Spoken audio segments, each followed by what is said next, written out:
Hey guys, welcome back. This is Steve with LRM. Today we're going to talk about our headlight. All right, before we get started, guys, I need you to support the channel. Don't forget to subscribe. And if you guys liked any of the content that you've seen in the previous or current, don't forget to pound that like button. And if I want some more content coming your way, guys, leave me a comment at the bottom. All right, so let's jump in about a headlight situation. Now, if you guys remember, I just did a video not long ago on how to replace the headlight. Today I have a comment from a customer stating that when his light on the, the HIDs or the LEDs, right, the turn signal doesn't work all the time, and he's getting sick and tired just replacing the headlight. So would I, especially if it costs a lot of money. Well, before you guys replace the headlight, what I would highly suggest is, one, you got to remove the headlight from the truck, all right?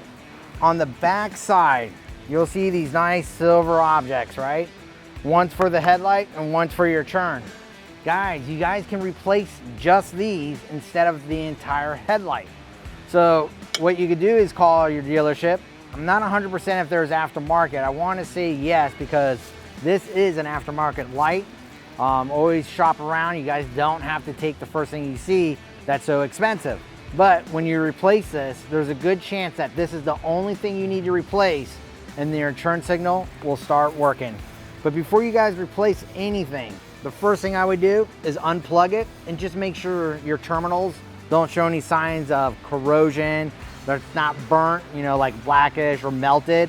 Because if that's the case, then you have an issue there where it's getting hot and causing an issue, or corrosion buildup where air and water's getting in there. Maybe the seal is bad. But if you guys have none of that, there's a good chance that you guys just need to replace these little modules, right? And then guys, if you do need to replace the whole headlight, I do it, just go aftermarket. It's gonna save you a lot of money. All right guys, that was the quick thing about the headlights, especially when the customer is stating that the turn signal is not working, or if you may have where the headlight's not working, now you know you just can replace the circuit board itself to save you a little bit more money. If you guys like what you saw today, don't forget to pound that like button. If you have any questions or concern on what you just saw, leave a comment at the bottom. And guys, don't forget to subscribe. We want to save you more money. See you guys around.